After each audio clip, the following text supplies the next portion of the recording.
Just a few standard housekeeping type things.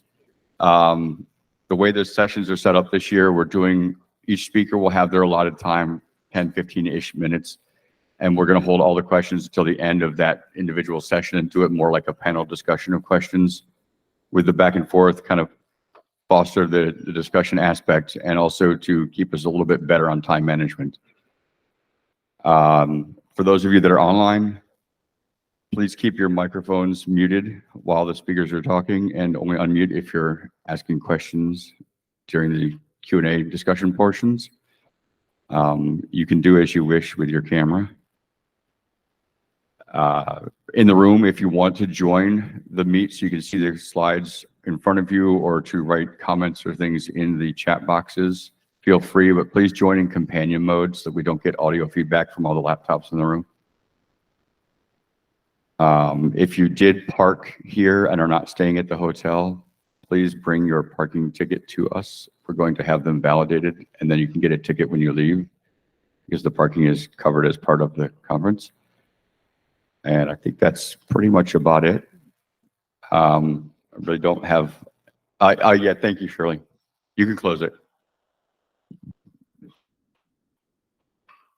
Oh, and of course, thank you, Frank. I would be remiss if I didn't introduce our wonderful person that controls all the slides and makes everything happen and all the magic with the contract with the hotel, Jenny Bolton from NCAR, RAL. Also need to give a shout out to the OSTI HFIP team of folks, Will Kamarami, Jason Anderson, excuse me. Sorry, you're a comedian now. And Shira Francis. And then, of course, OSTI Modeling Director, Kevin Garrett. Without him, none of this would happen anyway, because we all wouldn't have money to spend or be allowed to be here. With that, I'm going to hand it over to Kevin to present some slides in this first session that is more programmatic background type information. So thank you. I believe this mic should be on. Okay, thanks. Good morning. How's everybody this morning? It feels like a Monday to me. I don't know why, but probably because I flew in last night. And but it's great to see everybody in person. This is my first in-person HFIP. I was virtual last year when I was acting in this role that I'm in now in OSTI. So it's really great to see everybody in person, new faces, old faces. I apologize if I have to look at your name tag because I've probably only seen a lot of you virtually, and you look the same but somehow different. So, but again, it's really great to be here. I want to thank the team for putting this meeting together. I hear a lot of compliments every year about how great this meeting is, and it's like the best meeting that folks attend, and they're really looking forward to it. So just looking at the agenda, I'm just blown away by the diversity of topics, from the science development that's being done to how the information is used, what the priorities are, and how we increase the community to develop our hurricane modeling capabilities and other products and services. So it's really great. It's an honor to kick this meeting off, and I'm really looking forward to having all the discussions throughout the different sessions this week, and coming up with some very energetic and ambitious outcomes from this meeting. So I'm not going to take too long to go through some of these slides, but I think first I just really wanted to start with sort of an overview of the Office of Science and Technology Integration Modeling Program within the National Weather Service. This is where the HFIP program resides. As Aaron said, he's the program manager for HFIP, and we have a great support team that helps plan and organize all the activities under HFIP and execute and help support all the great work that's being done in the development community, as well as the transition of those capabilities into the National Weather Service operational production suite. So that's really why that's our place within the Weather Service, is that we are looking to support research and development in that critical transition of new modeling enhancements and capabilities into our operational systems, again, to provide critical information, forecast guidance, and tools to our operational forecasters and other users and stakeholders that rely on that information to protect lives and property. So HFIP, of course, is central to that in developing the hurricane models, transitioning from HWRP to HAFS now, and a lot of the other applications around HAFS in terms of DA post-processing and those sorts of things. So we more broadly do this through our modeling programs for other applications in the Weather Service. We do manage some projects to help facilitate that. One is through the Unified Forecast System, and the other is a subset of the UFS called UFS R2O, Research to Operations. And this is where we provide planning and support to bring the broader development community together with the Weather Service to work on those critical transitions of our systems into operations, which has had a lot of success over the last couple of years. So just looking at the modeling program team, I'm showing this because we've had a lot of turnover on the contract side in the past year. So I just want to highlight, you know, all the brilliant folks that make up this program team. As I said, Aaron, Jason, Will, and Shira, they're all here. They're all critical for supporting HFIP and organizing this meeting. So if you see them around, say hi, have conversations. They're all very technically savvy, and they're all very, very passionate about what they do to support HFIP. So glad to have them here and on the team. Just wanted to also point out a couple of the high-level accomplishments from FY23 since the last time we had this meeting. Of course, the big one is the implementation of the first regional UFS model, the HAFS V1, which is set to replace the HWRF and HMON, hopefully at the end of this hurricane season, pending the evaluation and making sure that the users of HAFS are comfortable with and have confidence in the guidance that's coming out of there. So this was a monumental success for all the folks that have been working on HAFS over the past several years. And I will point out a large amount of that support, not just from OSTI, but also our disaster supplemental programs were critical to accelerating that work and getting it over the finish line. And then this year, of course, continuing on with the HAFS real-time experiments. So some of the variants and configurations, prototypes of the next HAFS version 2 being run in real time and being assessed during the 2023 season. And that also included a HAFS ensemble system, about 21 member ensemble system running on the AWS cloud environment. So that's a very, very promising and encouraging capability to have ensemble prediction with HAFS.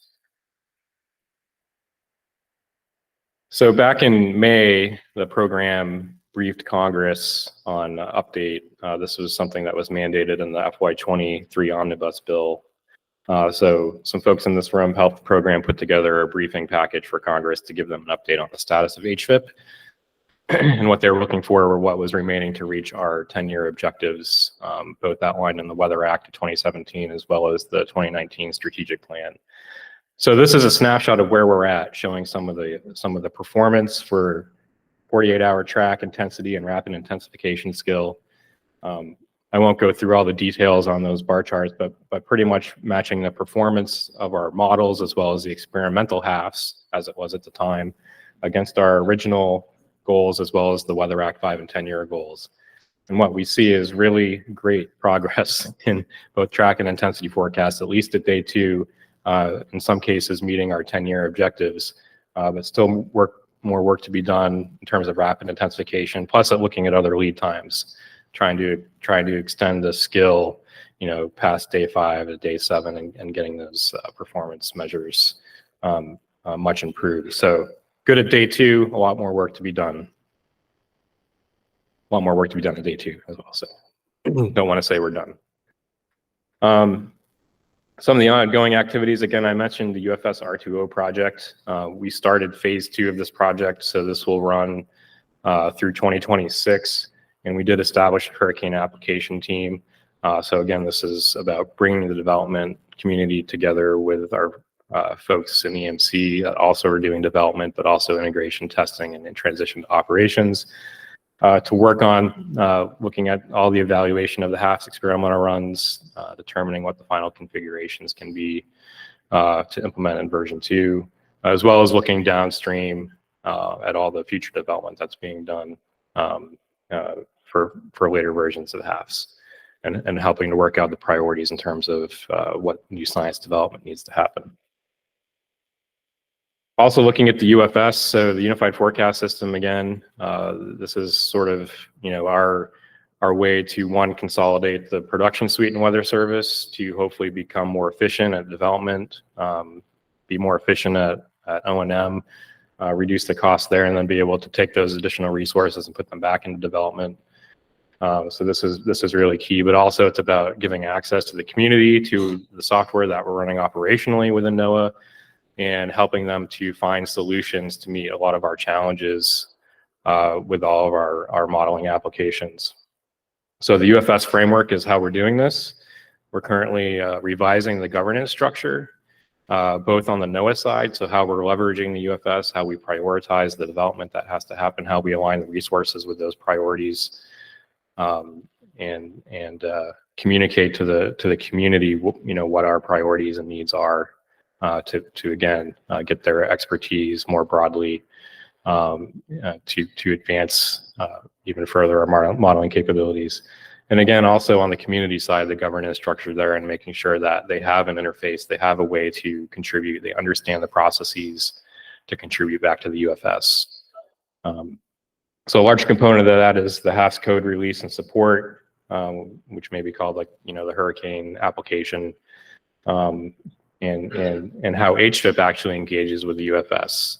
So making sure that the program itself is aligned with any UFS working groups related to the Hurricane application, that we understand what the priorities are and what the resources are that are needed to achieve the objectives that come out of the UFS. I just wanted to mention budget. So this is something on our radar as well. So from OSTI, at least, the budget's been pretty stable over the last several years at around $3.5 million. And of course, as I mentioned earlier, we've really been able to leverage supplemental funds to advance the hurricane modeling efforts. But there is no scheduled supplemental in the pipeline right now, coming after the most recent FY22 disaster supplemental, which will be ending around Q4 this fiscal year. So we have some challenges ahead here to figure out how to maintain at least a level funding to support all the HFIP supported development, or hurricane supported development. I will say we did get some small funding from IRA for JEDI-based data assimilation within the HAFS, and that should go for another 3 years. And then I'll also mention the other day that Congress, at least the House, passed the Weather Act Reauthorization Bill of 2023. That had a couple of interesting amendments to the 2017 Weather Act, one being authorizing a hurricane SBES pilot study, as well as a new precipitation forecast improvement program, which has some implication on forecasting of precipitation from tropical cyclones.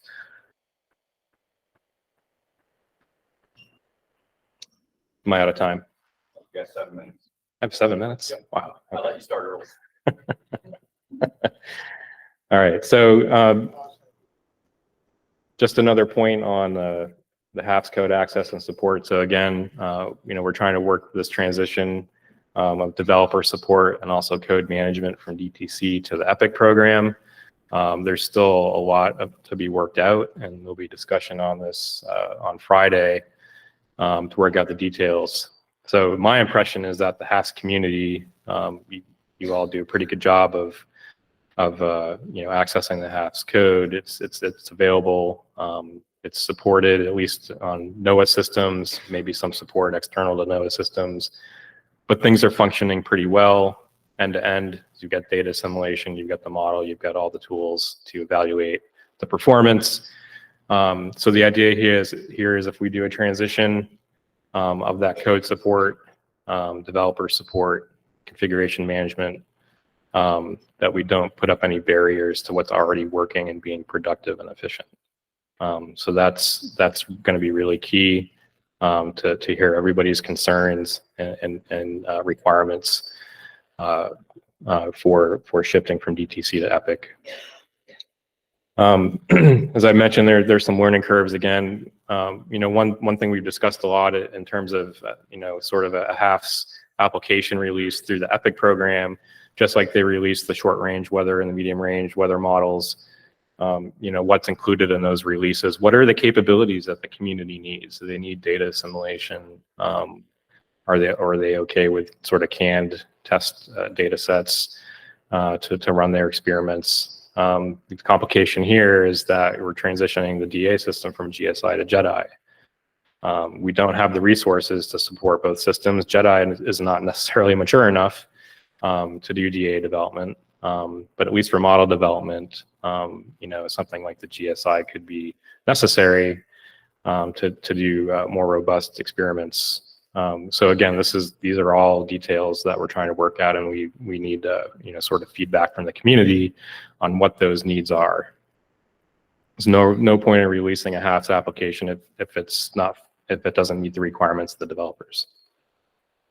And then on top of that, again, is training and documentation, of course, and making sure that if the paradigm shifts, it's probably not going to be that disruptive, but again, making sure that people understand how to engage with the UFS application or the HAFS application, and they know, what the processes are to, do the builds, run it on different systems, and then, issue, pull requests and things like that to get their changes back into the authoritative repository. So again, there needs to be training and documentation on how to do that if things change. And then I'll just say this as well. You have 3 minutes. Okay, thanks. The 2019 strategic plan was a 5-year plan for HFIP. So we are starting to think about drafting a new strategic plan, which will be a 5 and 10-year plan. So again, looking at some of the remaining 10-year objectives that were outlined in the Weather Act in the original 2019 plan, and understanding what needs to be done to meet those objectives, as well as refining them with some of the natural evolution of how the software development for these models goes, as well as looking at 10-year stretch goals and looking at really down the road what new innovations we can work in to really drive not just the fundamental performance of track and intensity, but also how to improve the forecast skill for some of the tropical cyclone related hazards, looking at things like AI and ML, post-processing and all that stuff. So I think right now we're working on standing up a writing team to draft the strategic plan. And then finally, I just wanted to end with really what our priorities are within the Weather Service. Again, with HFIP, we're really focused on, working with our partners to take those latest modeling enhancements and integrate them into operations. And we're really focused right now on probabilistic IDSS. This is one of Ken's 10, one of Ken Graham's top priorities to really have probabilistic tools in the field for, providing important information to decision makers rather than just deterministic outcomes. So really looking at, advancing HAFS with an ensemble, providing more probabilistic hazard information for all the tropical cyclone hazards. SPES, is really growing and really important in that process and understanding not just, how users use and interpret information and how we can improve that risk communication. And also focusing on vulnerable communities, and you can't just expect distributing the same information uniformly and that everybody's going to understand it the same way and take the same action. We have to tailor that information. And then again, of course, the science development, and there's a lot of work to be done. So I'm really looking forward to all the discussions this week on these aspects, which I think are pretty well covered throughout the week. So I might have time for one question, but I'm happy to talk with folks on the side too. Thanks.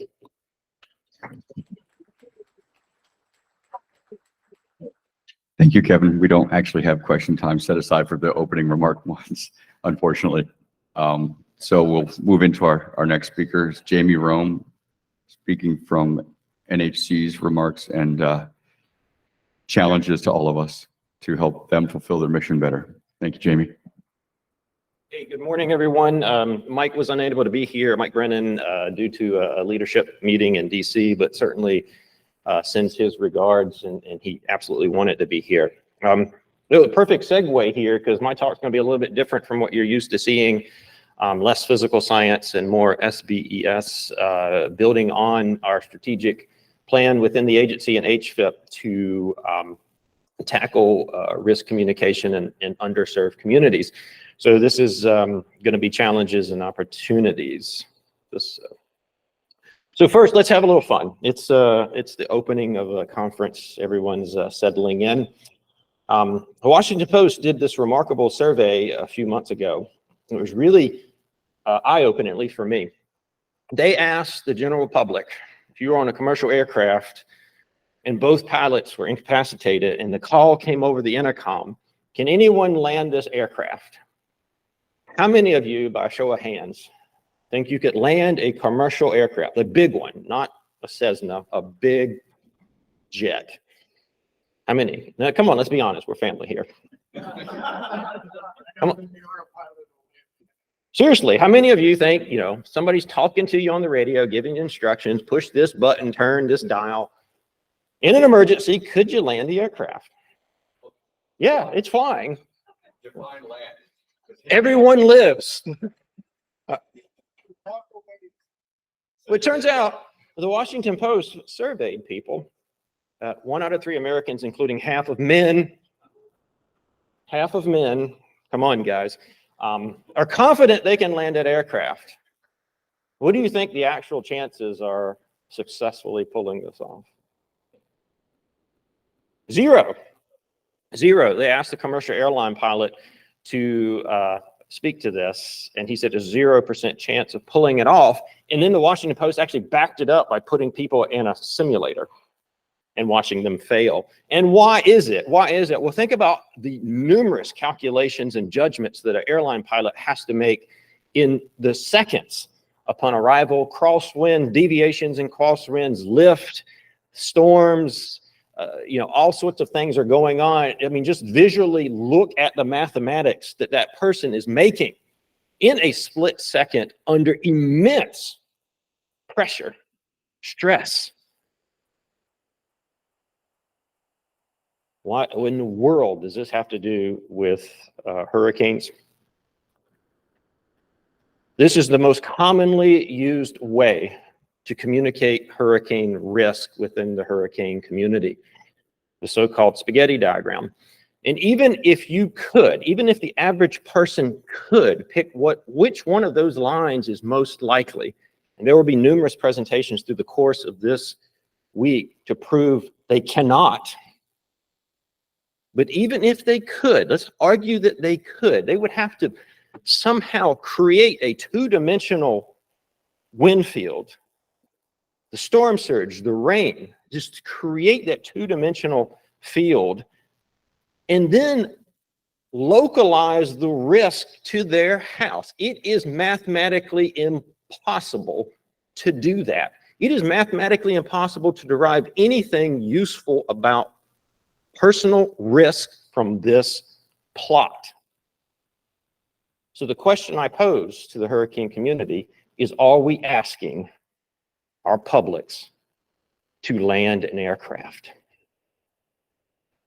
Well, let's dig into it a bit deeper. So let's first define risk and risk perception. A commonly used word, risk, we use it all the time, but people rarely stop to define it. What does it mean? It's the probability times consequence times vulnerability.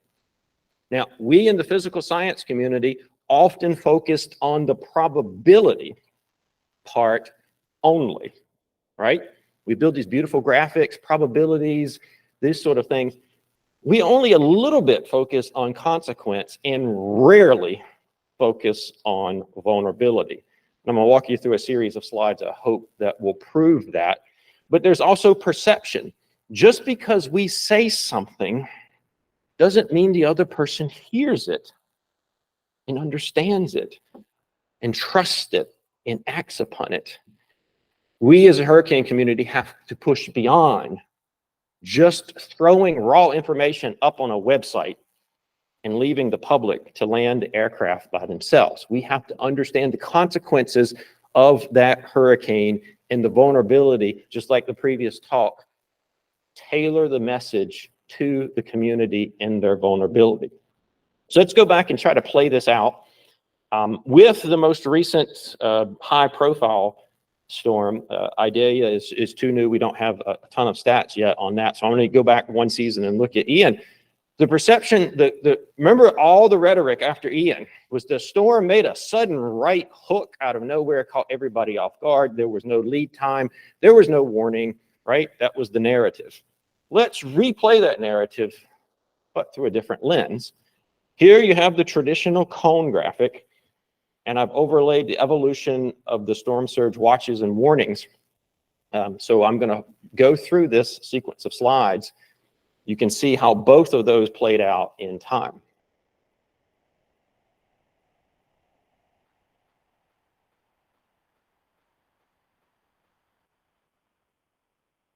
What do you see in this sequence? That Fort Myers was always smack dab in the middle of those storm surge warnings, which were issued early relative to National Weather Service directives and policy. How in the world does the community come away from that storm with the narrative, a sudden right hook and no lead times? The lead times on life-threatening storm surge being sent to people's telephone via WIA was technically early.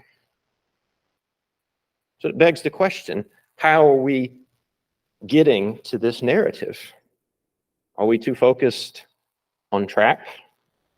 Too focused on cone? So let's go back and dig a little bit deeper. Let's go beyond the risk and dig into vulnerability and consequence. How many of you would be surprised to learn that if you took the actual storm surge footprint and cut it against census information, that more people were exposed to life-threatening storm surge from Ian than all storms combined for 2020 to 2021 combined? Is that a shocking statistic? Suddenly does the death count, which, no death count is acceptable in this country, but suddenly does the death count in Ian take a different perspective?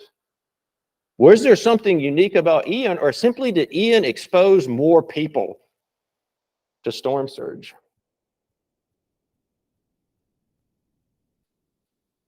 Let's go a step further. Let's look at the vulnerability of the community it impacted. Did you know that people with disabilities are 4 times more likely to die in a hurricane than those without disabilities? And that Lee County has 10 times the number of elderly with disabilities than the average county in the United States. 10 times. So again, was there something unique about Ian, or did it strike a community that was particularly vulnerable? And if you, historically speaking, this is some of Mike Brennan's work. If you look back in time, more than 80% of the storm surge fatalities historically, not just in Ian, were people over 60. So Ian hit with a back-crushing storm surge a community that had a disproportionate large amount of elderly with disabilities. Takes a different story reveals itself when you look at this storm or hurricanes in general through this lens. Here's another interesting study that I've been showing. This was done several years ago, and I'll try to unpack it for you really quickly, but it's really a dense study. Turns out that society exists on a spectrum. Don't believe me? How many of you are orchestrating your Thanksgiving plans around your crazy uncle? You're going to put him in the corner, and you're going to drink an extra bottle of wine to deal with all the crazy stuff that person spews, right? Am I right? Society exists on a spectrum, and it turns out that it exists on a spectrum with respect to perceiving hurricane risk.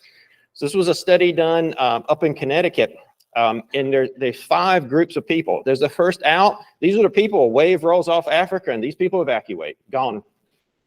There's constrained. They need a little nudging, but you know, they see some stuff on the TV and they're gone. There's the middle, the optimist. This is probably where most of us sit. They're like, I'm skeptical, but you know, you can convince me. Then we get to the difficult part of society, the reluctant. They're reluctant to evacuate, but will do so if ordered. Ordered. And then there's this little sliver of the pie down here, the diehards. These people won't do anything no matter what you say. There's no website you can build, no evacuation order you can put out there. We're going to move these people. Now, when I first started showing this study, everybody's like, oh, it's in Connecticut, it's whatever, old. Well, AAA was nice enough to do a survey of Florida residents. And guess what? 24% of Floridians ignore hurricane evacuation orders. That 24 looks an awful lot like that 22. We now have 2 independent data sources that prove that roughly 1 out of 4 people won't listen to what we have to say. Now, what does that have to do with anything? Let's go back and apply the lesser of those 2 numbers, 22%, to Lee County Zone A, which is the most vulnerable storm surge zone in Lee County. Water actually went into B. And if we apply that 22% to the population of Zone A, 52,000 people would have stayed. Does anybody believe that 52,000 people stayed in a 15-foot storm surge? No. There is no evidence before us to suggest that many people stayed. Otherwise, the death count would have been in the hundreds. Somehow, we penetrated the diehards with this forecast that abruptly changed at the last minute, caught everyone off guard, and there was no lead time. That's not all of the story, too. In case you've been living under a rock, everybody packed up their junk and moved to Florida during COVID, and they like Lee County. 23% increase in population between 2010 and 2020. Those are people who have no hurricane experience. They didn't come from down the street. They came from New Jersey and New York. These are people with no hurricane experience whatsoever. It gets better. Let's compare it to Michael. There was this notion that Ian was somehow more deadly.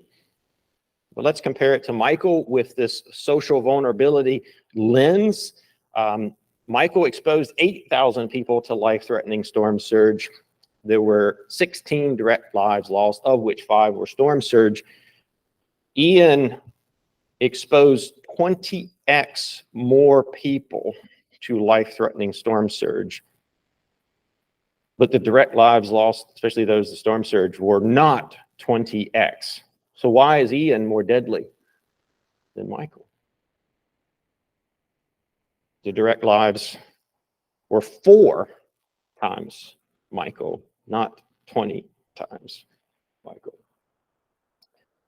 And if we go back and look at a day, I said we don't have a ton of information. We do have a little bit. Ian, again, exposed a tremendous amount of people. And while some people said that I hit a remote area with no population, it was 17,000 people exposed to life-threatening storm surge. Yet surge deaths were 0. So why the difference? Why the difference here? What's going on? Well, it turns out that that's a small enough community where they were able to go door to door, knock on the door and explain to people what's happening. That's called localizing the risk, what social scientists have been screaming at us to do for years, to localize the risk. That's also a trusted person within that community, not some government scientist preaching to them. So I'm going to conclude with this one. This is the outcome of some social, this is courtesy of my colleagues going to be speaking in Castle later in the week, I think, connecting the dots between the various social science projects and what we're going to be doing to go forward. You see here, localization of risk is among the top goals here. But there's also some misconceptions and misperceptions amongst forecasters and partners about what the public can and can't do. The notion that the public cannot handle probabilities is simply wrong.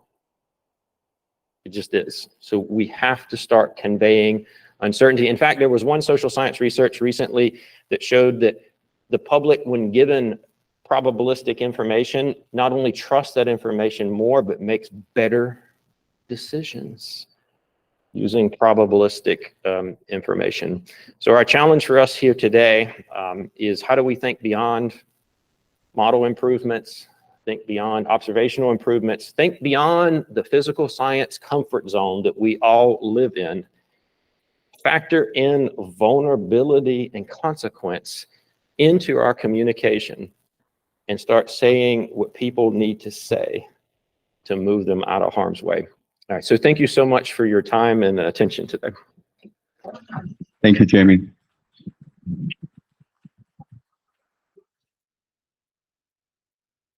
All right, next up we have Avachal Mehra from EMC.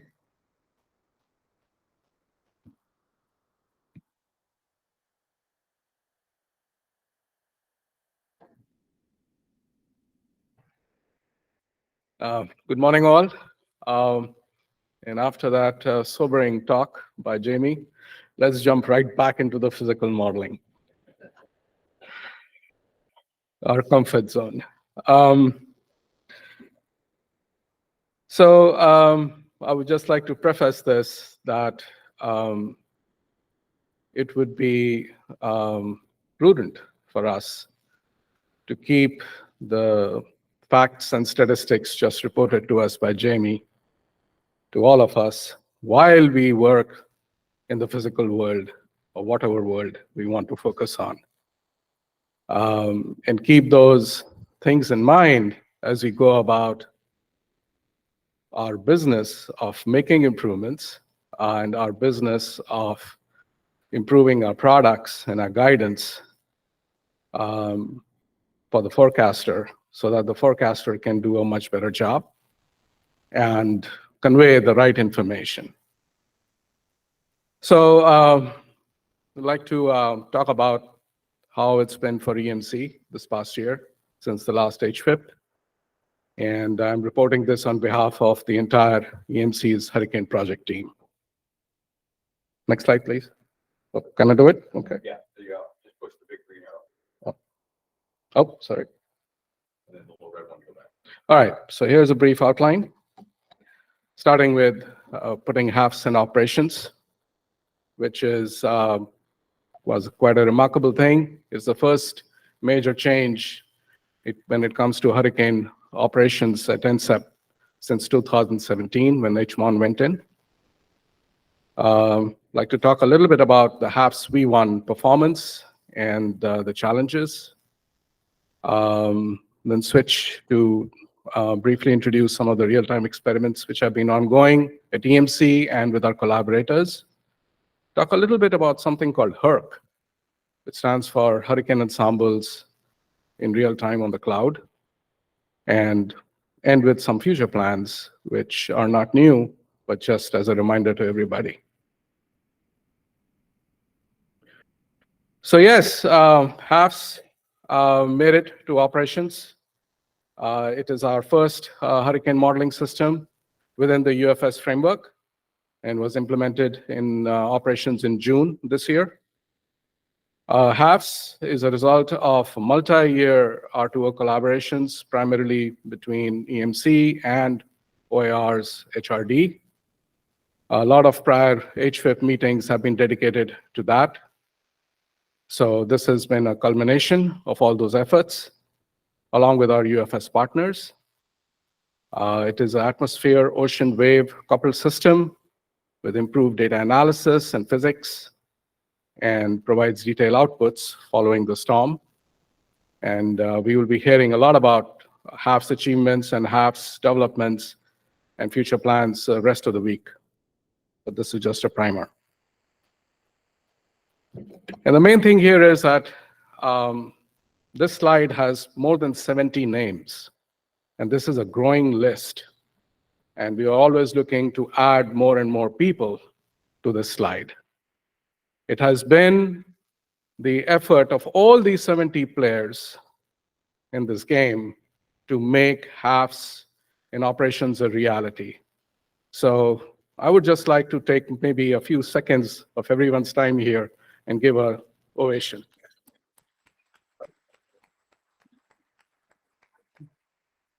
Of course, none of this happens in vacuum.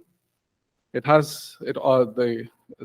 a lot of enabling players and partners, all the program offices at Weather Service, STI, OAR, WPO, as well as other supplemental projects and the leadership which made it happen. But I would just like to say that it follows the prior achievements of HFIP, and we should be proud of that. So now, as a result, this year we had 4 operational systems running for the first time in the Weather Service for hurricanes. We had HWRF, which has been in operation since 2007, HMON, 2017, and 2 configuration of HAFS, HAFS-A and HAFS-B, starting in 2023 and hopefully going on for a while. A brief summary. So Zach will be giving us a lot more details about the performance of HAFS, but in general, HAFS-A and HAFS-B did well for forecast track skill for both the Atlantic and the East Pacific. HWRF and HMON did continue to perform better than HAFS, especially for the first 3 days for forecast lead time in the Atlantic. HAFS did better for intensity in the East Pac. For West Pac, GFS had the best track amongst all models, and HAFS-A had comparable intensity with HWRF, and the Guam space model from the Navy actually did the best for intensity in West Pac. But if we were to combine results for both NHC basins, then we can see that HAFS configuration both HAFS had superior track forecast skill as well as better intensity skill for longer lead times. And I have some plots which show this. So here we are combining the results for both the basins, both the NHC basins, North Atlantic and East Pacific. And we can see that for track as well as for intensity, we have significant improvements with both the HAFS versions over the current operational HWRF. Not too surprising because the current operational HWRF is frozen, but this is what we had seen in our testing. So that was what came out to be true in our operations as well. Another way to look at this is to look at how we did in context of other global models, namely the ECMWF. So for 2023, we find that actually HAFS-A and HAFS-B did better for track for days 4 and 5, as even compared to ECMWF. And this was also true as part of our testing, because when you combine the last 4 years, from 2020 to 2023, we see that HAFS is actually competing very well with EC track results beyond day 2. But of course, the challenges. So our job is not done. We're just version 1. So the good news here is that it gives us more things to target for the future for HAFS v2. And a couple of storms here which really showed what those challenges are Hurricane Lee, where both HAFS versions over-predicted the intensities, failed to predict the rapid weakening, and also couldn't capture the correct onset of the RI. We did have RI, but not at the right time and not at the right phase. Otis was another one in the East Pac, which it was a very tough storm for actually all guidance. Everybody missed the RI event. And we have started our investigations, and I think Zach again will be talking about, Zach and Shujin will be presenting later today on how we are planning to address these challenges for HAFS v2. One more comment here. I'm going to I've already told my boss never to visit NHC during the hurricane season. It was when he was here that Lee was happening, and that's when HAFS started failing.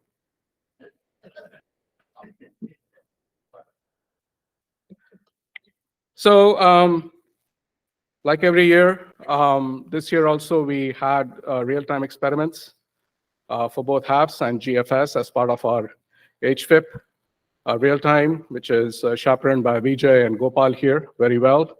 So we're following the same methods and technologies which we did in the first 10 years of HFIP effectively. And so we had 5 different configurations. And I think we will have talks devoted to each one of them.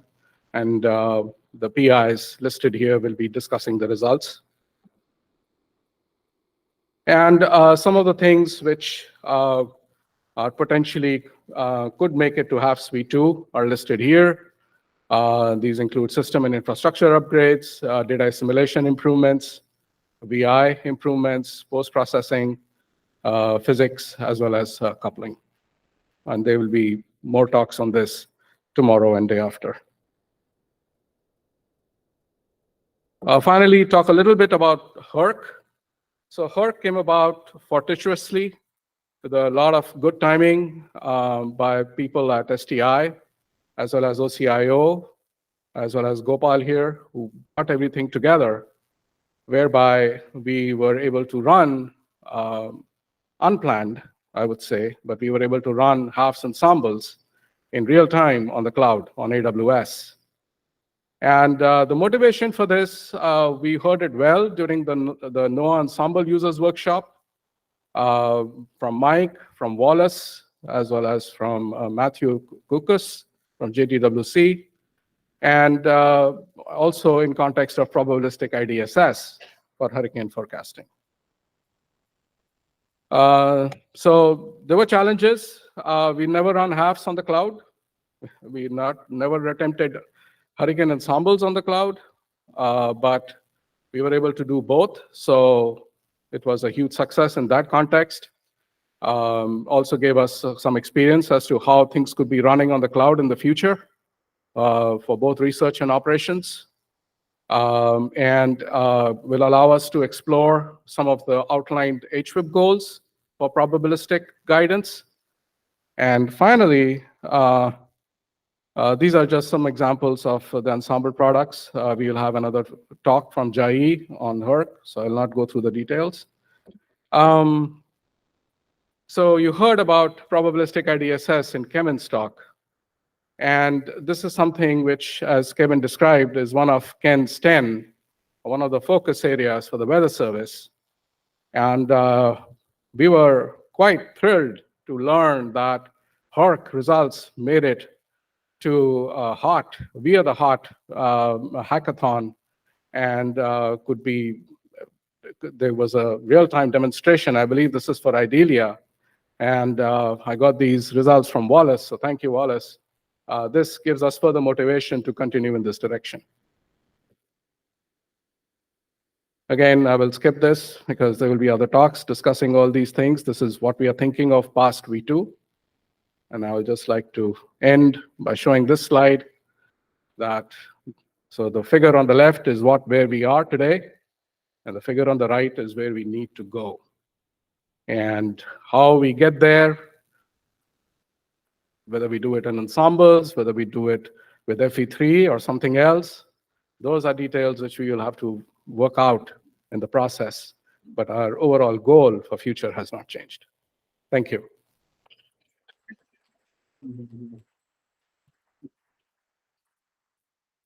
Thank you, Amichal. Gopal, I believe you are up next, representing HRD.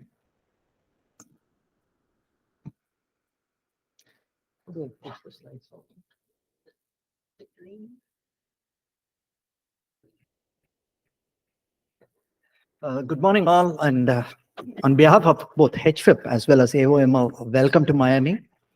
So nice to see you once again. We have this, I call it as a mela, basically, where it's a celebration of people getting together and discussing tandem. Starts in the morning, ends in the evening. I don't know what time it ends. The meeting ends usually at 11, 12. There are new people here, and thank you for coming here.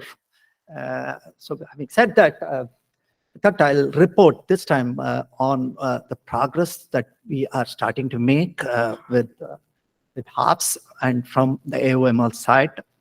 And thanks to Abichal for having given a good introduction of what HAFS is and how we have progressed so far. Here we have both the HFIP team as well as the team from AOML that has been more or less responsible for a lot of these developments. Now, as I was reminded when Abichal presented the lower bottom slide on where our vision was set, this vision of the HAP system was set about 4 or 5 years ago in our previous strategic plan, HFIP strategic plan that we laid out in 2018. And I was going through the strategic plan, and it's almost a strategic implementation plan that we had put together, where we had described the HAPS system, what we wanted to go through it, and what we wanted HAPS to be. And I think we are making a lot of progress in terms of what we had set our strategic plan to be, basically, which you can see on the right-hand side.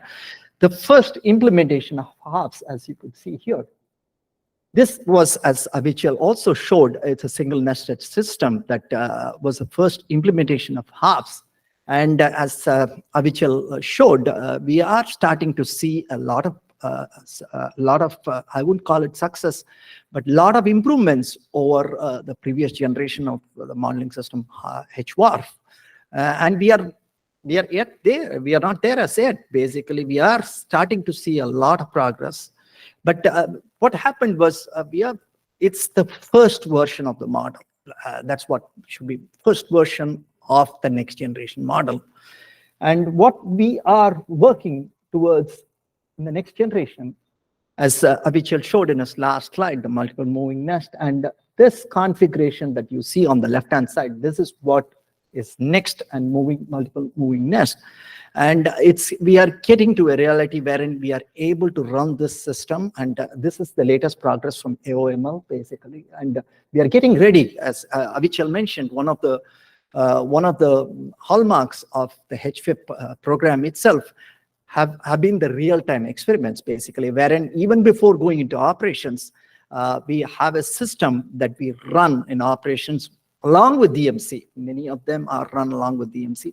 We are preparing this system for the next year of HFIP real-time. We call it as HIRAX. And towards those goals, basically, we have done a lot of improvements to the workflow. And then we are starting with the configuration and testing. And that's the progress to report here. Basically, you'll hear several talks related to what we are doing in terms of development. And as you know, we started with HWARF from the days of GFDL, wherein we move the single domain, and it's a STROM-centric kind of an approach that we proposed at that time, because there was only one. We were thinking about vertex initialization, and we were married to certain things that we carried out from the GFDL, the then model. But then later on, what we realized is that in order to improve storm-storm interaction, land-storm interaction, and DA, like if you want to have a cycle system to improve forecast better, a paradigm shift is required in terms of a basin scale. Rather than storm-centric, it should be a domain-centric approach that we have adopted, and HRD has led this with HWARF already.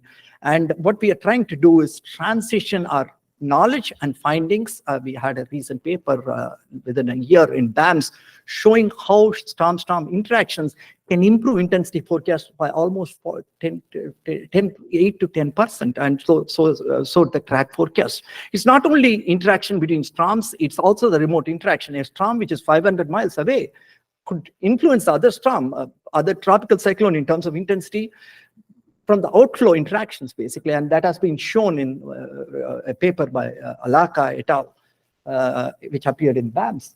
So we are proposing that the next generation of efforts should be more focused on, rather than the storm-centric approach, NOVA moves to a domain-centric approach. And we have already started making progress towards it. And then the physics. There is a constant improvement to physics as we go to higher resolution. There's a constant improvement to physics that we pursue on. These kinds of improvements started even with the HWARF, where we use our data from the P3 aircraft. The left-hand side shows how this is probably first or second time, because we've used such an approach probably in improving the surface layer predictions too. Here is how we got into the boundary layer and how we can improve the models. We have observations in terms of wind speed that you can see. You can see in black, those are data coming from aircrafts. Johnson, he might have a talk. And he produced those data sets as a function of wind speed.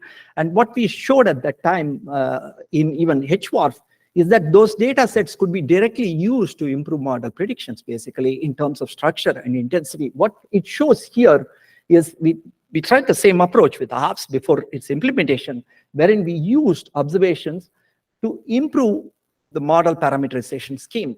You could see the different combinations of the parameterization schemes. Basically, one is EDMF, TKE, one is, and then the modified schemes. What we tried to do is match more the eddy diffusivities, and we have other composites which we compare to. This is just an example of how observations can directly be used to improve the model. So yeah, that's one. And then, of course, other than that, what we have been running is, of course, PBL, we use observation, composites, and the next generation of efforts, as we try to produce 2 versions of HAFS, we need diversity in both the models. So subsequently, one of the areas that we are trying to invest time on is convection itself, basically, where it touches on the predictability issues as well. So this is another area that you'll be hearing, that with physics, not only boundary layer physics, we are working towards applying different convection schemes basically to the model. We have given TK, and here is another. Andy would be talking about it in details. And of course, the model viewer, we are, along with the real time, we also, AOML has a model viewer wherein we have a lot of details from the modeling perspective, basically. And as much as we run the HEREX experiment, most of these, I think there are 11 models that are put in this website. You may want to contact with Kasalaka. He leads this part of it. And then there are 11 models.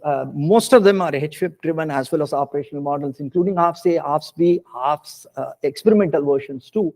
And we not only run them and put this in website to support the HFIP, we also have compare them with inner core observations. Here is an example. Andy is, you can talk to Andy, probably he does that. And we have recent, we also have evaluation. We have started evaluating the ocean too. Lou is here. He has been taking a lead on evaluation. Left-hand side, you can see the sea surface temperature. And then the right-hand side is the sea surface heights, which are being compared with our AOML observations, basically. More details to come from Lou.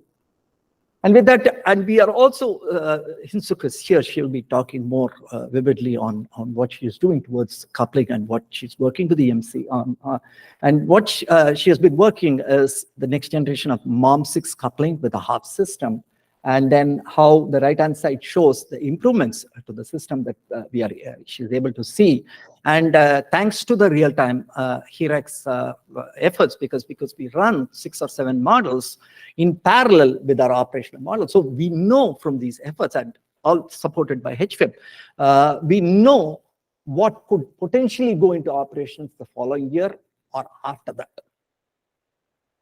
Here, continuing on what Avichal said about ensembles, and for the first time we started running ensembles. It's a uniform 6 kilometers. What was available, we started running. Zach and his group, and the whole system of people that worked within weeks to put this system together. It's an amazing thing that happened.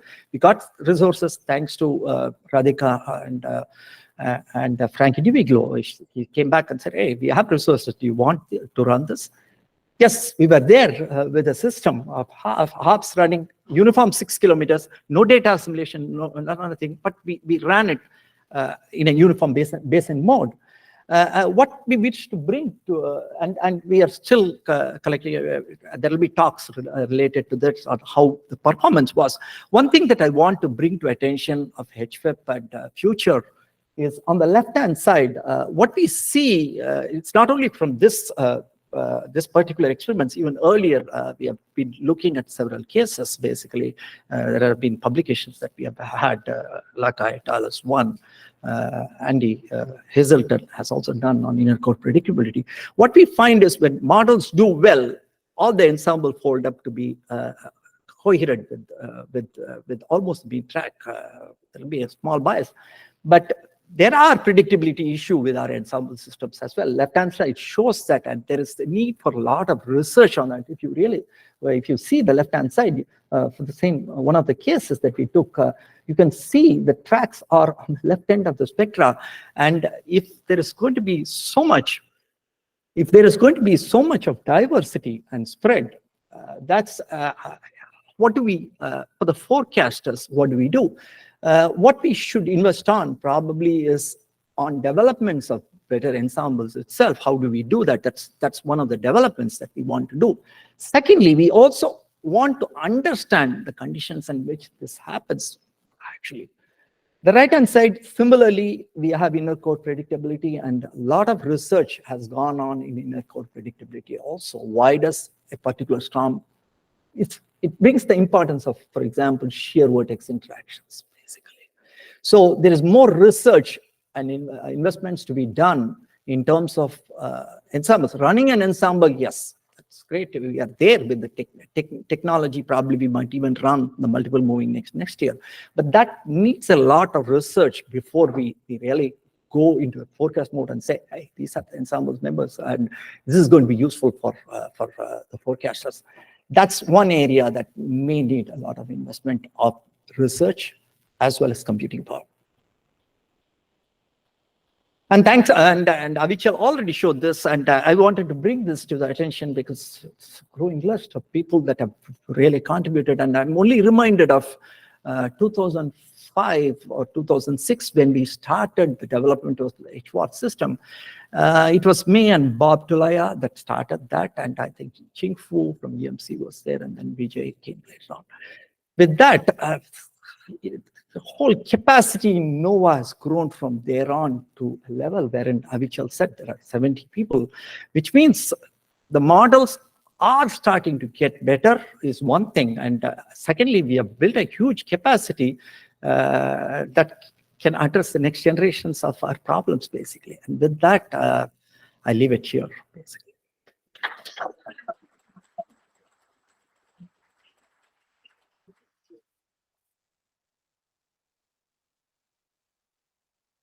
Thank you very much, Gopal.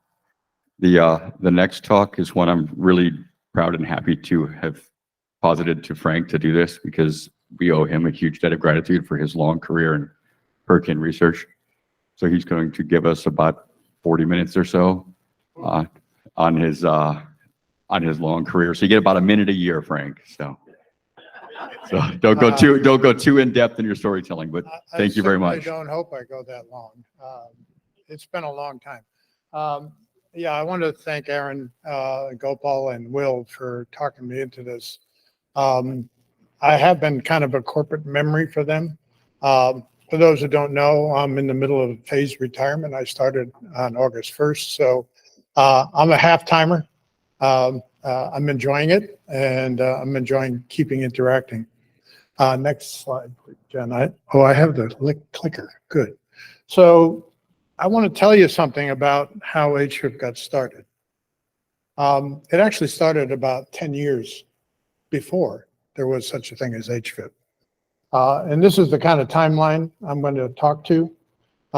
Back in 96, 97, U.S. Weather Research Program existed. And they pulled together a bunch of groups of people that they called prospectus development teams. And the first team kind of laid out, selected researchers, laid out kind of what USWRP should focus on.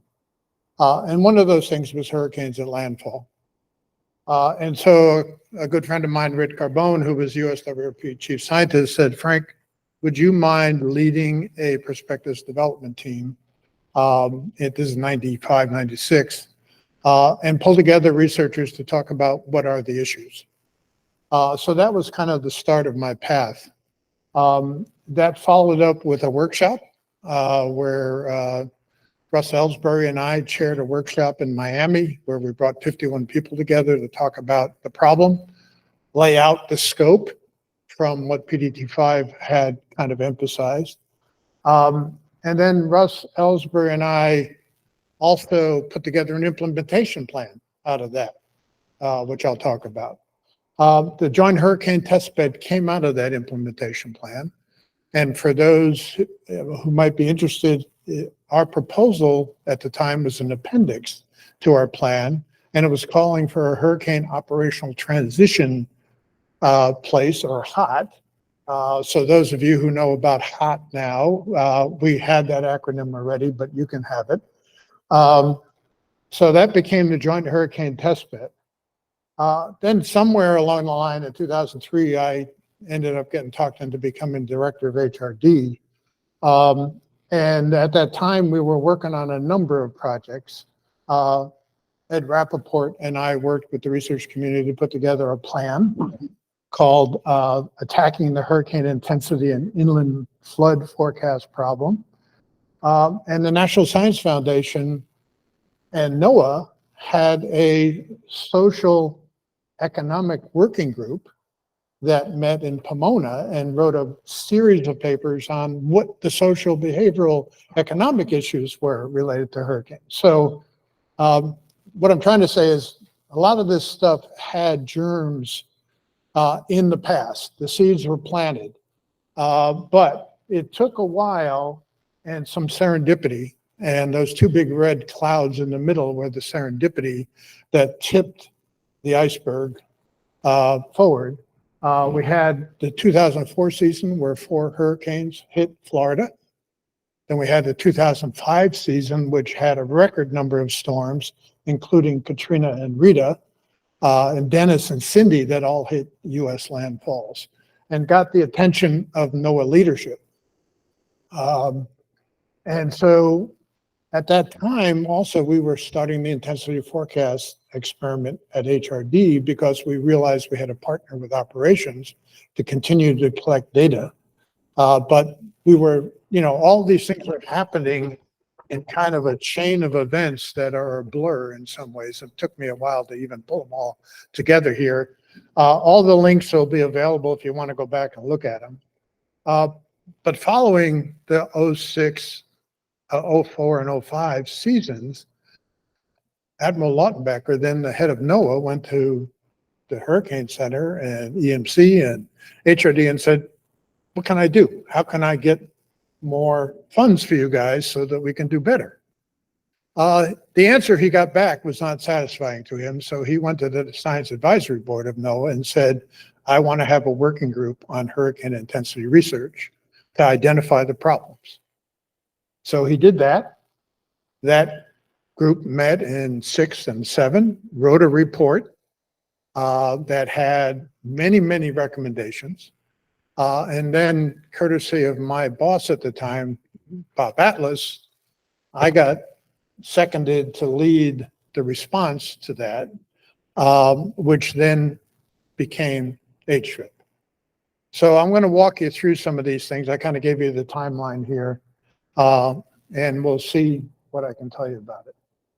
So USWP era, roughly 96 to 2002, although JHT and USWP have been going on continuously until now. They're part of HOT. So USWP has a long tail. But the outcome of this PDT was we were really looking at what Jamie brought out. We were starting at impacts, okay, and backing out what we'd have to do to improve the communication to the public. We realized we had to integrate components of track intensity and damage mitigation. We knew that observations were going to be critical of both the atmosphere and ocean. We knew we needed a synergy between observations and models development to isolate the physical processes. We knew that emerging technologies would provide tools to prove understanding and predictability. Because at that time, the Doppler radars were available. We had SFMR just coming online. Dropsondes were relatively new. G4 had just started in 97. So we just had GPS dropsondes for maybe a year before this was happening. Cost-benefit ratio, we realized was going to be high and had a broad impact on social issues such as where we live, building codes, preparations, and evacuation procedures. And so this was our kind of banner storm, was Hurricane Opal in 1995, which formed in the Gulf of Mexico. Within a day, it intensified rapidly to a very intense Category 4 hurricane. And then within another day, weakened back to a Cat 1 just before landfall. And this was when all of a sudden ocean heat content became an issue. This report, thanks to my co-lead, Nick Shea, brought the ocean mixing into the problem, clearly. And I would say the roots of that really came from Toga Core, which was in 92 and 93, and understanding the linkages between the ocean and its impact on atmospheric processes. So this is really the crux. If you go back and look at this paper and read it, and I did just recently, I was blown away kind of about all the things we found in them. Then came the workshop. We had the workshop in Miami. We had 51 people come. And so we really started thinking about the problem in another radical way. We thought of tropical cyclone hurricane landfall impacts in two stages, really, two periods. The landfall, coastal and inland communities, the risk of TC hazards and possible remnants. And we realized that that had to be focused on structure, not on intensity. That the structure will be driving the impacts. It drives the surge, it drives the wind impacts, and then obviously the rainfall.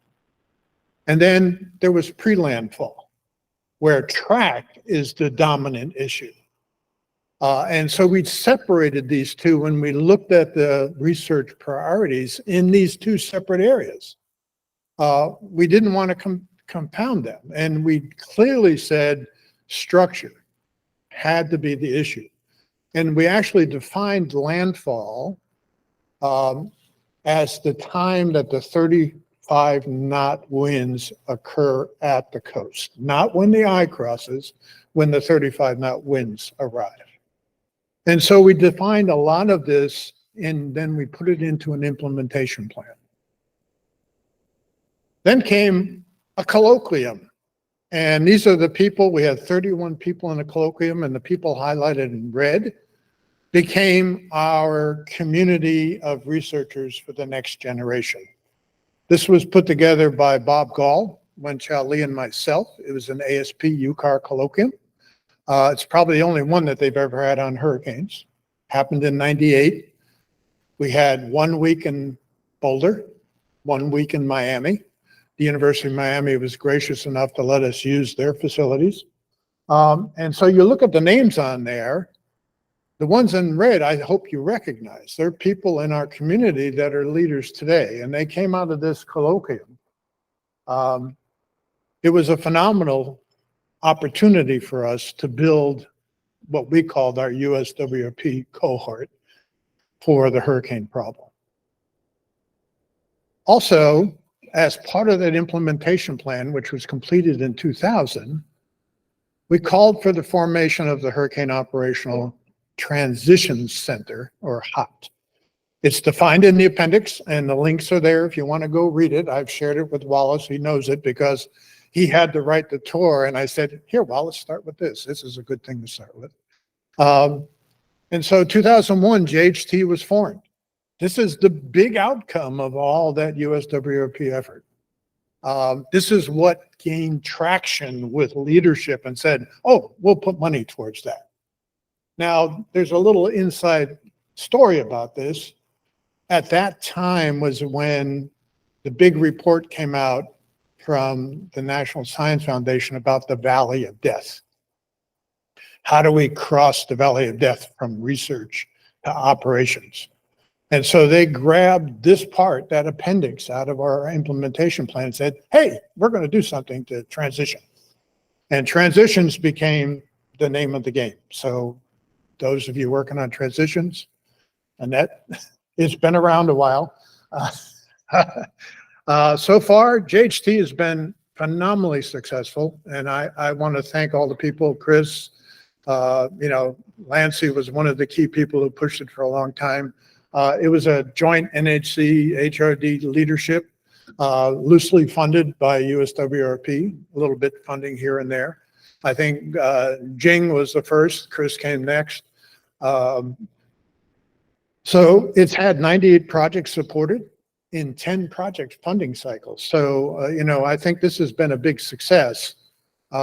Maybe not as much as we would have liked, but it has been a phenomenal outcome of USWRP, one of the big successes, I'd say, from that hurricane landfall effort. So what did we learn? USWRP hurricanes at landfall, or HAL as I call it, never had buy-in from the very top of the service of the agencies. It was grassroots, bottom-up effort from the research community. It doesn't work unless there's widespread and focused and united effort. That was a big lesson learned. Program was initially too focused on research. Therefore, mission agencies like NWS weren't interested without a path to operations. They took JHT, sorry. But it wasn't really focused on transitions enough. The program then shifted a little bit when we got into JHT, and then it was felt we were too focused on mission agency objectives. So the research agencies lost interest, the NSFs, the NASA, ONR. The expected funding increases never materialized. Starting to sound like a broken record a little bit here, because after Kevin's talk, little help from broad community and lobbying for funding increases. So this is where we stood about the time I took over as the director of HRD. Like I said, we had these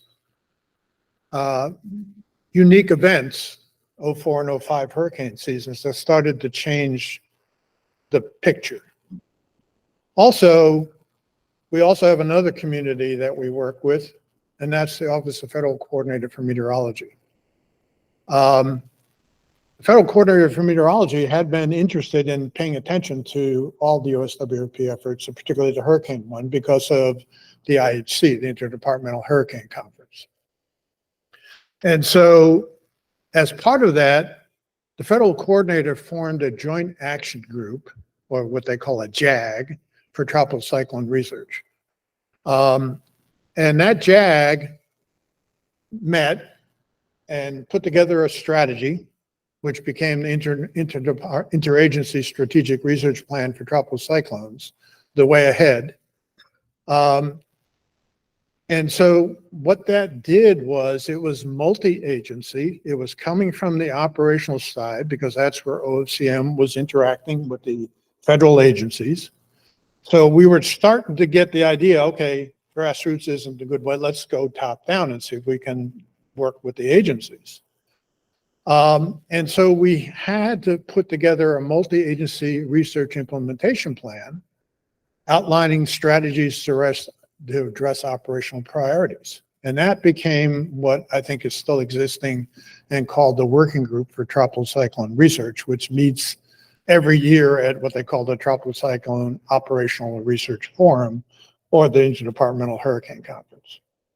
And the research we chose was influenced by operational priorities to provide a mechanism to get that linkage.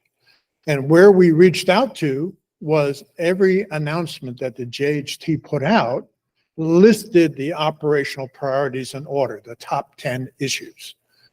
And so what we started to do was, how do we map our research onto those priorities? And so the working group got together and we sat down and mapped every funding agency tropical cyclone research other than climate related onto these operational priorities that the JHT provided. And what we did was we actually tracked them.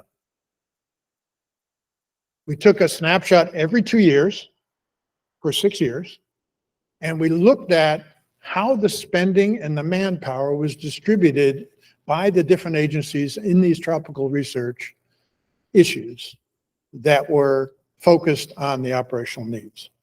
And so we were able to capture these snapshots showing you what the cost that we're spending on tropical cyclone research is on the order of 50 million a year. When you think about manpower, we had a big bump up in 2010 because there were a lot of field programs, but basically it's the 50 to 55 million a year. And HFIP's contribution was on the order of about 20 to 25% of that effort among all the agencies. This was a very useful tool for us to start articulating the needs. And I think it was a big driver in terms of justifying why is NASA doing hurricane research? And why is ONR? Obviously, that was an easy one, but NASA, NSF.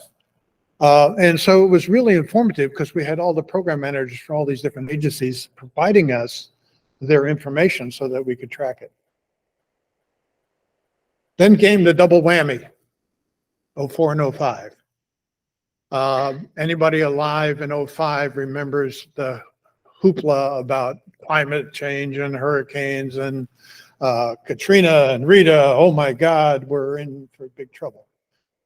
Well, Admiral Lautenbacher looked at that as an opportunity to get funding from NOAA and the Weather Service to improve hurricane forecasts.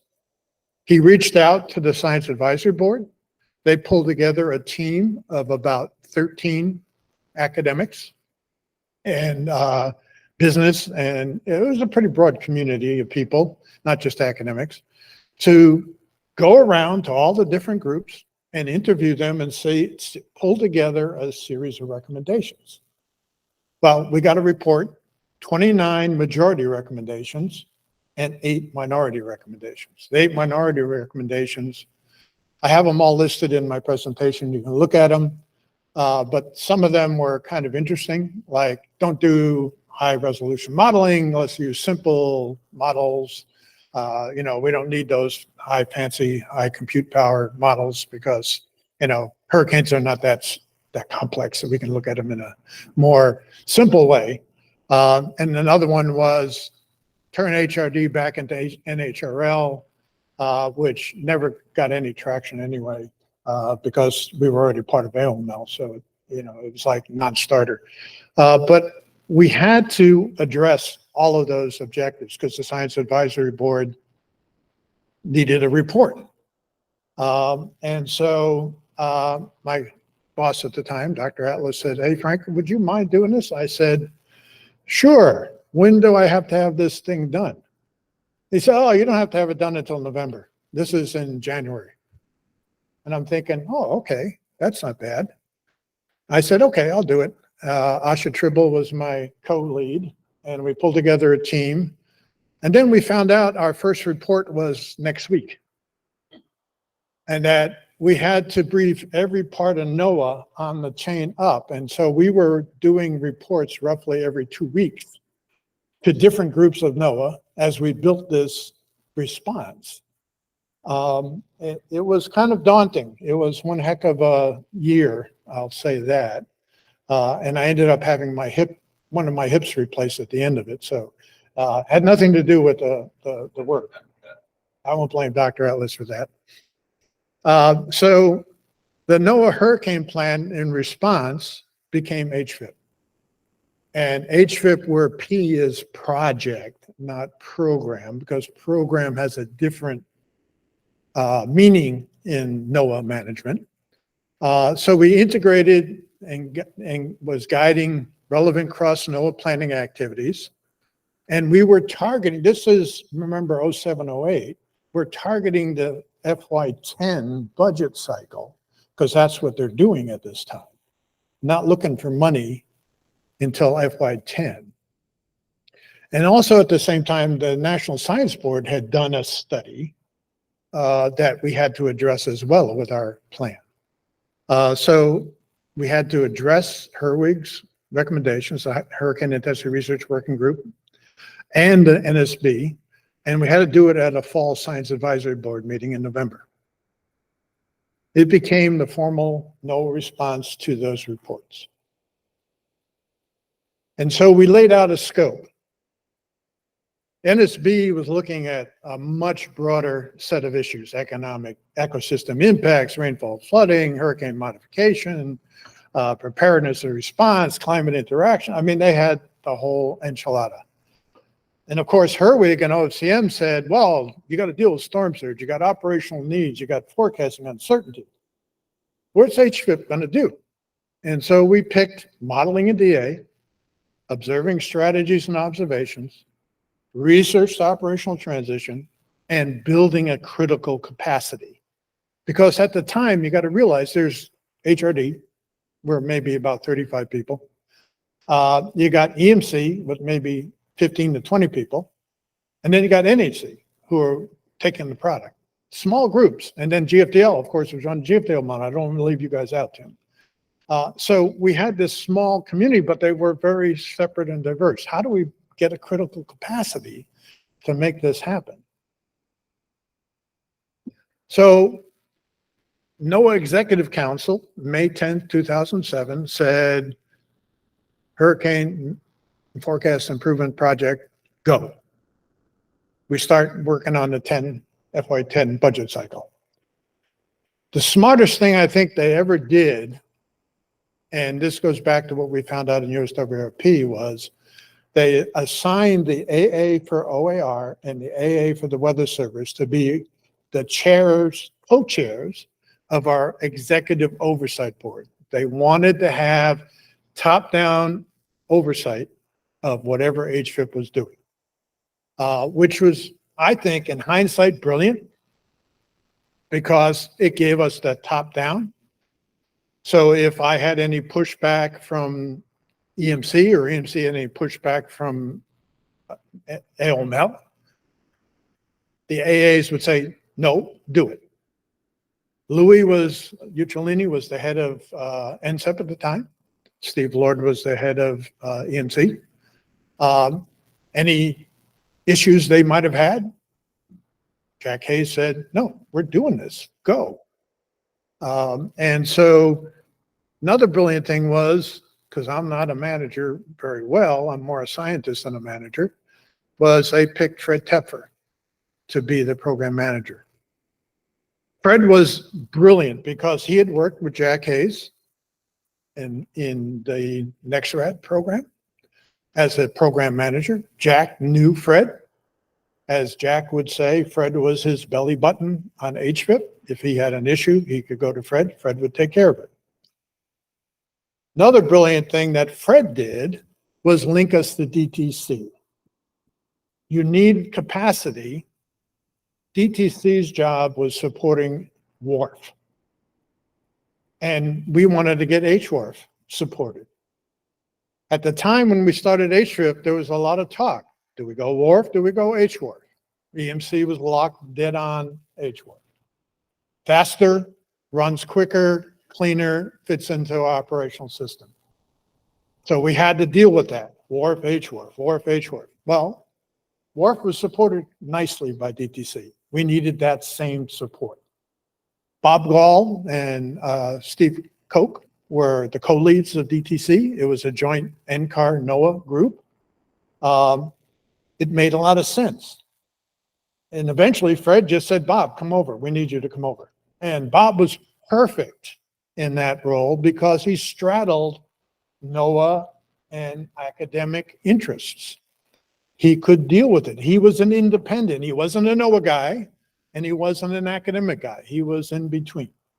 And so Bob, coming in as a technical manager, really gave us a lot of traction. Not only that, but its linkages to DTC. I was just a research lead, and Ed Rappaport was an operational lead. So all we had to do was make things keep moving forward, keep us on track. Fred and Bob really kind of did a lot of the heavy lift. So we developed a balanced and prioritized 10-year project plan building on those reports.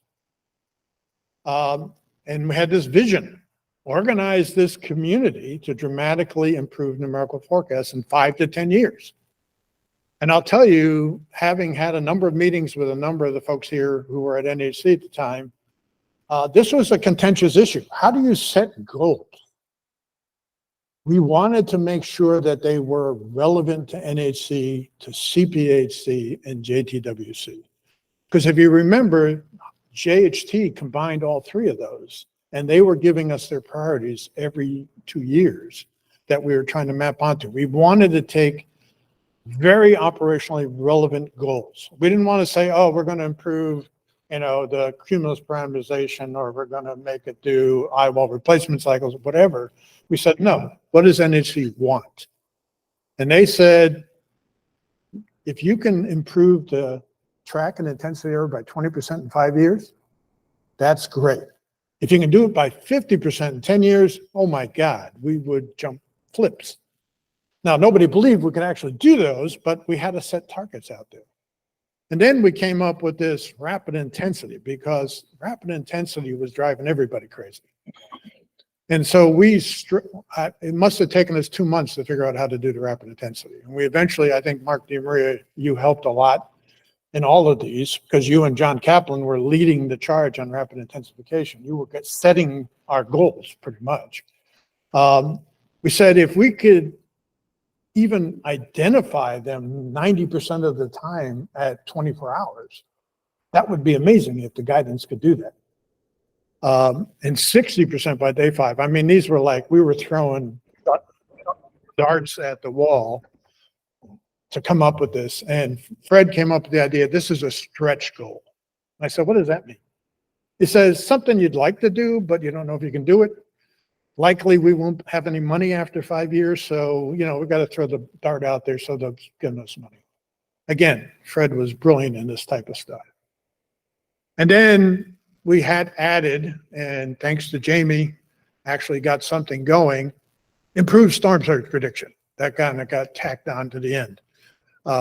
And to me, it resonated because we had done structure as an important thing when we'd done USWRP.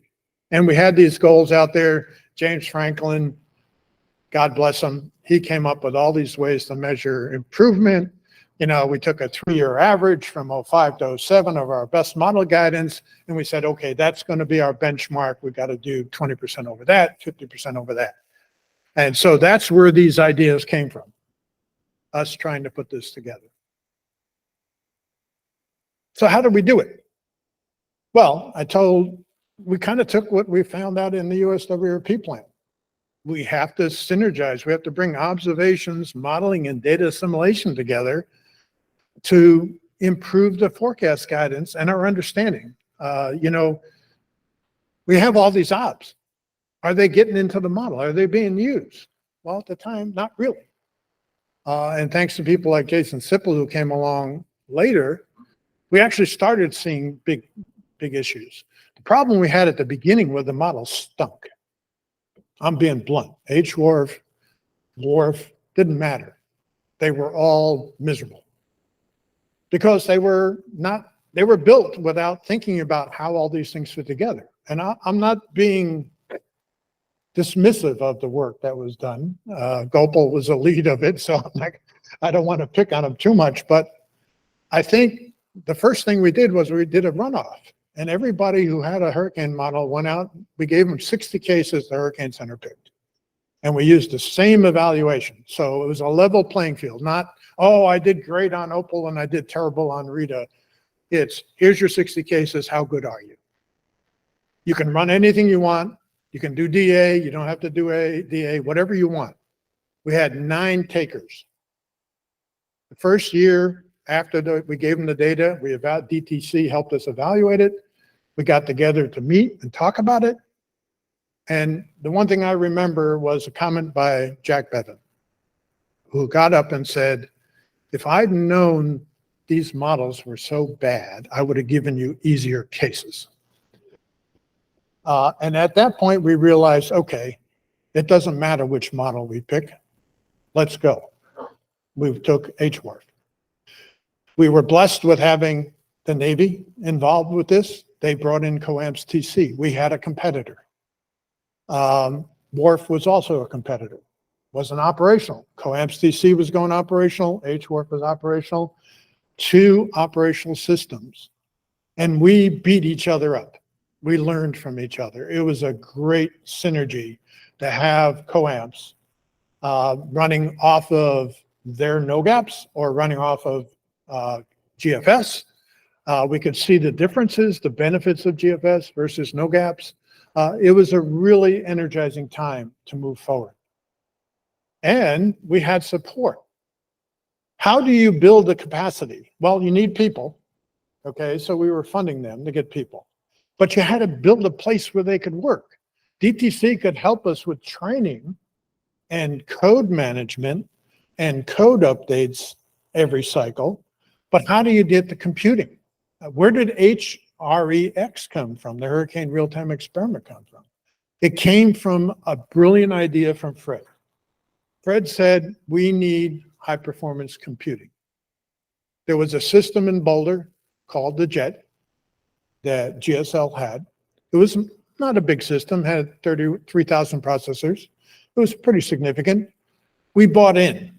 Fred said we had $2 or $3 million a year for HPC. We bought into the contract of the management of that system for $800K a year, and whatever else was left, we put into processors. And we built this system almost every year investment. Till, XJet Plus, we were up in the 45,000 processor range, comparable to, say, the operational systems in terms of power. And this was Fred. I mean, Fred was on the RDHPC board. He knew everybody. He knew what we needed. And without that, I don't think we'd be where we are today, because you want to get a community, you need to give them a resource. The other part was, of course, DTC. DTC was imperative because they were running HWAR training yearly. We would update the model. They would have training classes. We built up a capacity. We built up manpower. A lot of the folks in this audience might have been at these HWAR training sessions and were given the opportunity. They were given the code, given them the data, the things that Kevin mentioned that we have to think about in the future. This is how we did it. We slowly built it up. And after about 10 years, we had a pretty good capacity to do work. Unfortunately, the budget didn't follow, but that's above our pay grade. And I think a lot of people in this community benefited from those efforts. And I want to really thank Fred, not only Dr. Atlas for getting me involved, but Fred for really making it work. Keys to our success. 1, focus on operational need. Don't just say, oh, I want to make the model better. Why? What do you want to make it better for? What is your goal? What is the objective? What is your milestone metric that you're going to determine your success on? Be very specific. Don't just say, oh, I want to improve the model. It's got to be a specific goal. And thanks to the National Hurricane Center, Central Pacific Hurricane Center, JTWC, they gave us those objectives. Partnerships. NOAA research working closely with operations and academia and other federal agencies like Naval Research. International collaborators. HFIP was brought overseas. We brought it to India. We brought it to China. We were, it was exposed to multiple groups, and we were interacting and competing. And we're going to hear from some of our international partners, I think tomorrow, right, Gopal? Or is later today? And so outreach and community participation, these workshops DTC was helping us with. We had workshops on data assimilation. We had workshops on physics. We had workshops on satellite DA. R&D computing, obviously, use and test beds, DTC and JCSDA, blend traditional research activities and HFIP development, and then training. Development of NOAA's skilled workforce, recruited and trained under HFIP. Many of you in this room are exactly that. I look at you as that. That's the legacy I want to believe is what we've done. Not so much the model developments, that's great. But this community of people is really the legacy of HFIP in my mind. So the Weather Act came, you heard of Gopal, we all of a sudden we have to shift, and all of a sudden we become a program. Congress made us a program. We were a project. Then Congress said, keep improving a hurricane forecast improvement program. Okay, now comes the next task. We have to write a new strategic plan. We have new goals. We have to incorporate risk communication research, the things Jamie's telling us about. Okay, how do we do that? We've been good at the physical stuff. How do we get into this stuff? And this was a challenge. And so we wrote this next strategic plan. We still had goals, reduce forecast errors, including RI, by 50% from 2017 instead of 2007. We upped it 10 years. These are the kind of things I think, Kevin, we're going to have to think about in the next strategic plan. What are our goals going to be? Are we going to keep these same ones, or do we listen to Jamie and say, okay, how do we start to think about IDSS and things like that? This was pretty much repeating and expanding the original goals and updating them. But we added guidance on pre-formation disturbances. This was a big issue at the Hurricane Center. They wanted guidance on genesis timing, track, intensity. They wanted us to improve it. If you can help us get 20%, we'll be happy. And then hazard guidance and risk communication. I was fortunate enough to work with Jen Sprague and Gina Iasko to put that part together, because that was way beyond my ability. And then we've been blessed to work with people like Jess and Gina and Jen Sprague to kind of pull together this social behavioral side of things. And I think we have to do more. I'd like, that has to keep developing. So in summary, HFIP successes since HFIP's inception: the model TC track and intensity forecast guidance error reduced by 50% and 56% respectively. That's pretty good, I'd say. I didn't think we'd get there. I don't think a lot of people thought we'd get there. I even left out our science advisory board that we had, who kept telling us those goals seem kind of strange. How are you going to get 50% at 24 hours when your uncertainty is 10 knots? Well, I think we're pretty much level at 10 knots now in error, almost across the board, which tells me, we may be at the limit of what we can measure, or the uncertainty, according to some of our colleagues who looked at that. HWARF became world-class. I think Levi's here. We brought HWARF to JTWC in 2014 or 13. I think 13 experimentally, 14 operationally. We went global with HWARF, so that it covers all basins, all tropical cyclone basins, up to 7 storms. And now we have HAFS, which you're going to hear all about. I mean, I'm not going to try and regurgitate what's going on now, because you guys are living it, and I don't want to second guess what you're going to tell me. I want to learn. Critical advancements to strategic goals related to risk communication are underway.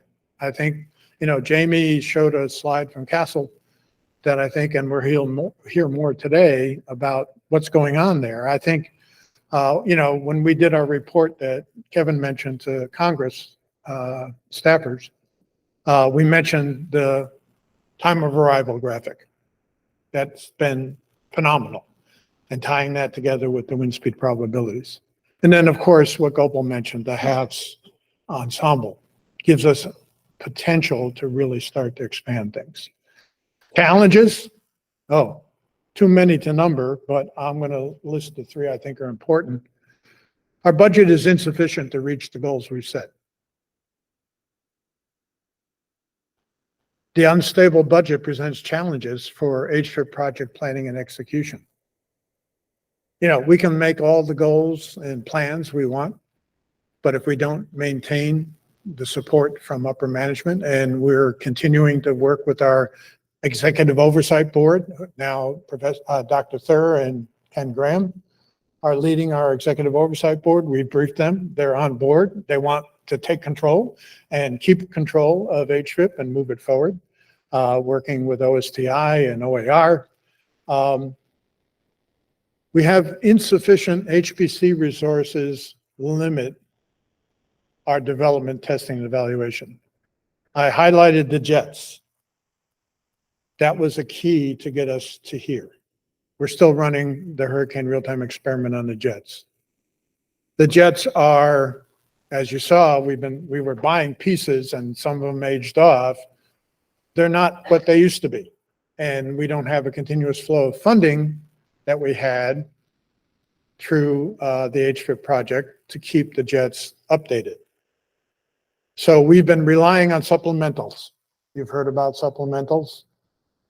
HFIP started as a supplemental. If I bring back your memory, we were planning for the 10-14 cycle.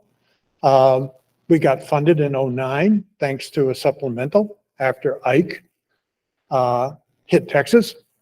So HFIP started as a supplemental a year earlier than planned. And we continue to go under supplementals. This is the same plot that Kevin showed of our budget. The cyan blocks that stick up are the supplementals.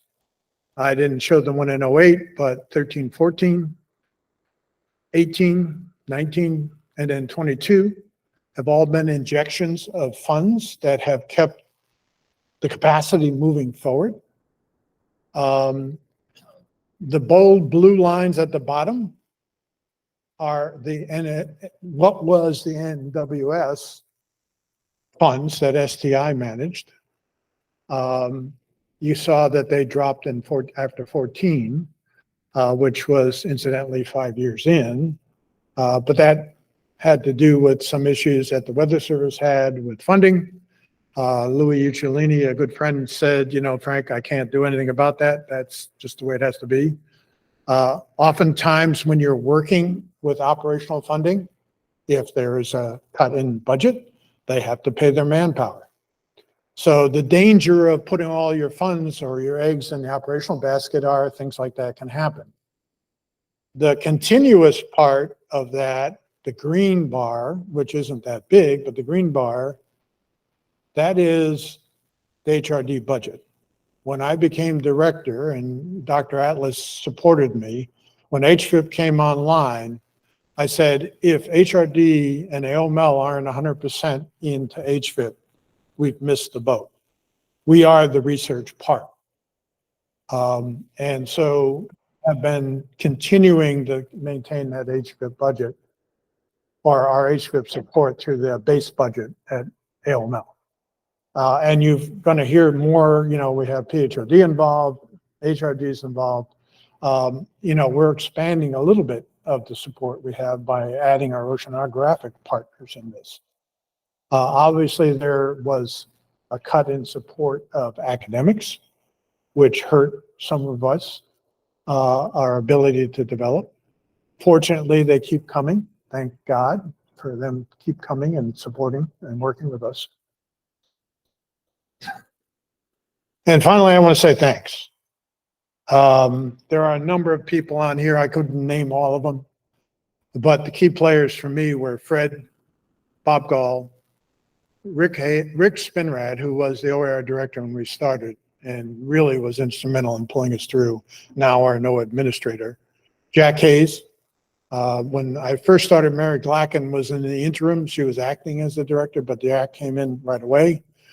The real benefit of those two that I'll say that a lot of people don't know, Jack and Rick worked together in the National Ocean Service before they became OAR director and NWS director. So Jack and Rick had a good relationship and that helped. Louis was a strong supporter from the USWRP days when he was the head of the Office of Meteorology. He thought the hurricane landfall was the best of the USWRP. He was always supportive. Of course, Dr. Atlas, who gave me the ability to do what I did. And I want to thank Ed Rappaport, good friend, been deputy director, acting director of NHC for many, many years, retired about 3 years ago. And then I want to really thank some of the support people, Nashima, Let, Siksha Upadhyay, Ed Mifflin, Nicole Kurkowski, Young Sun Jun, Aaron. I mean, these are all people I've worked with as program managers after Fred. At DTC, Leisha and Louisa. At EMC, Vijay, Gopal, Avichal, James Franklin, Mark DeMaria, Jamie, who kept saying, "Where's my money?" To do the storm surge. Bill LaPenta, God bless him. And then Scott Rader. A lot of people don't know, Scott was Admiral Lautenbach's chief of staff. We had this plan put together in 07. Then 08 happened in Big Ike. Scott happened to go to a meeting in OMB where they were talking about all the money that DHS was spending on the recovery from Ike, billions of dollars. And he just sat in the room, and afterwards he went up to the general, and he said, "You know, NOAA has this little plan that I think could help you save money." And the general said, "Okay, send me something." He sent them our plan. Next thing I know, Fred, Louis, and Scott are meeting with OMB. The next thing I knew, HFIP was in the supplemental for 2008. So you never know how things are going to shake out. But Scott played a key role just being an ear in that development. And I want to thank my good colleagues in the Navy, Ron Ferrick, who worked with me on the working group for TCR, Russ Ellsbury, who was a key player in USWRP and on, Jim Doyle now, Fuching Zhang, really set the tone for the DA, Ryan Torn, who's been with us from the get-go, one of our development people, John Muscatus at NRL, Tim and Morris, key players in all these projects that we developed. I want to thank you all. It's been a fun ride, and I look forward to hearing about the future. Thanks.